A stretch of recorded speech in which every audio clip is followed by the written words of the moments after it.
তো কদিন চলে আসছো? আগেও ছিলে তুমি অচেনা, আজকে চোখের আড়াল হলেও ভালো লাগে না।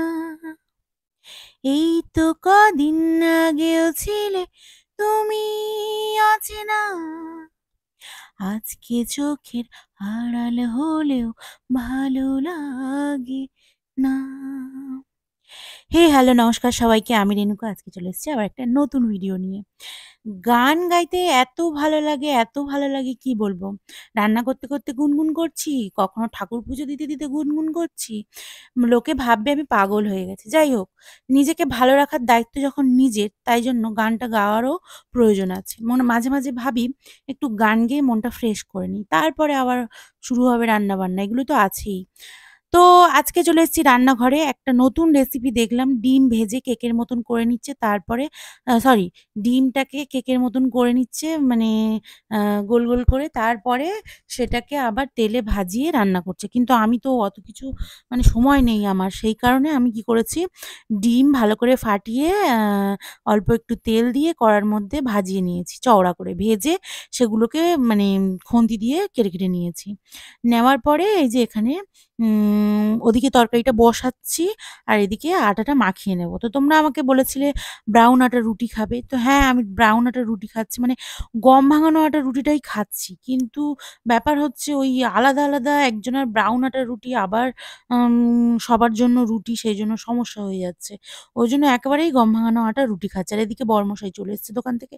আরও পড়ে গেছি চাপে, মাথা খারাপ হয়ে গেছে যে কখন বরমশাই এক্ষুনি খেতে চাইবে, এক্ষুনি খেতে দিতে হবে। কি করব? তাড়াতাড়ি করে একদিকে রুটি বেলছি, একদিকে তরকারি নাড়াচাড়া করছি। তো ২ হাতে ২ টো খুন্তি নিয়ে নিয়েছি। একদম ২ হাত দিয়ে করছি রুটি এক হাতে, এক হাতে করছি আ মানে ডিম দিয়ে, পটল দিয়ে, আলু দিয়ে তরকারি। তো আমাদের বাড়িতে ব্যাপারটা হলো কি, এইসব হাবজি-গুবজি কেউ খেতে চায় না। তার মানে ওদের এক খাওয়া-দাওয়া, মানে যেটা ওদের ভালো লাগবে সেটাই সবসময় করতে হবে। তাছাড়া এগুলো করলে হবে না। অনেকে করে কুমড়ো আলুর তরকারি, আমাদের বাড়িতে কুমড়ো আলুর তরকারি একদমই কেউই পছন্দ করে না। মানে করলে কি হবে, পুরো নষ্ট। তো আবারও অন্য কিছু বানাতে হবে তরকারি। সেইজন্য বাবা ২ বার ৩ বার করে ২ টো ৩ টে তরকারি করে কি লাভ? তাছাড়া যেটা পছন্দ করে সেটাই করি। তো এই ভেবে আমি করি না। আর এখানে রুটিগুলো আ হয়ে গেছে। ভিজিয়ে নেব বলে, শাশুড়িমা ভিজানো রুটি খান, আমি ভিজানো রুটি খাই। মানে রুটিটাকে ভিজিয়ে ধুয়ে নিয়ে সেগুলোকে মেলে দিই। তারপর শুকনো হয়ে গেলে খাই। আর এখান থেকে নিয়ে চলে এসেছিল এই যে ডাবর হানি। এখান থেকে এই মধুটার সাথে নাকি এই হলুদ গুঁড়োটা ফ্রি দিয়েছে। তো এখানে আমি দেখাতে, দেখাতে আবার ফোনটা হয়ে গেল ঘোলা। মানে ধোঁয়া লেগে আরকি, গরম রুটির ভাপ লেগে। তো তারপরে এখানে করে নিচ্ছি শাশুড়ি মায়ের জন্য সুজি। শাশুড়ি মা আবার খাবেন আ সুজিতে আ মধু দিয়ে। মানে সুজিটা চিনি বা বাতাসা কিছু দিয়ে হবে না। সুজিটা মধু দিয়ে হবে। হালকা একটু করে নাড়াচাড়া করে নিয়ে তারপরে তার মধ্যে জল দিয়ে সুজিটা হয়ে এলে তারপরে দিয়ে দেবো একটুখানি মধু, দিয়ে সুজিটা লাবিয়ে নেবো। আর এই যে বলছিলাম রুটি ভিজানো, তো ভিজিয়ে দিয়েছি রুটি। শাশুড়িমা আমার, আ ভাইয়ের সব ভিজানো রুটি এখানে মেলে দিয়েছি। আর এখানে বরমশাই চলে এসছে। তো আমি তাড়াতাড়ি করে রুটিগুলো যেগুলো করে নিয়েছিলাম, তো এখানে তরকারিটা একটু বাকি ছিল। উম করতে, করতে বরমশাইয়ের খাবার-দাবারগুলো ভালো করে গুছিয়ে দিয়ে আসবো। ওর আবার একটু শরীরটা খারাপ, কেন জানি না। পেটে ব্যথা করছে বলল। তো যাই হোক, আমি করেছিলাম ডিম। আ তারপরে ও আ না, পেটে ব্যথা করছিল না, সরি। ওর হচ্ছিল একটু অ্যালার্জি। মানে আমাদের লন্ড্রিতে যে জামাকাপড় আসে না? তাতে ধুলো থেকে ওর একটু অ্যালার্জি হয়েছে। তো সেই কারণে। আর এখানে বরমশাইয়ের জন্য আমি তরকারি আর রুটি কাটিয়ে নিচ্ছি।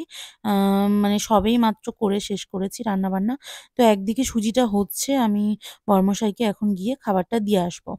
আর তাতে এবার বরমশাই বলেছিল একটা ডিম সিদ্ধ খাবে, সেইজন্য ডিমগুলোকে ভালো করে ছাড়িয়ে নেব। আচ্ছা, তোমরা একটা কথা বলো, রাত্রিবেলা যখন আমি বলি যে মানে কি বলে, রুটি তরকারি, মানে ব্রাউন রুটি অনেকে আছে, ব্রাউন আটার রুটি, আ ব্রাউন রাইস, অনেকে আছে মানে তোমার ওই ওটসের রুটি বানিয়ে খায়। কিন্তু হাতে বানানো দুটো আটার রুটি আমি খাই। তার কারণ ওই আলাদা, আলাদা আ হয় না। তো এখন খেয়ে নিলাম সুগারের ওষুধ। আজকের ভিডিওটা এই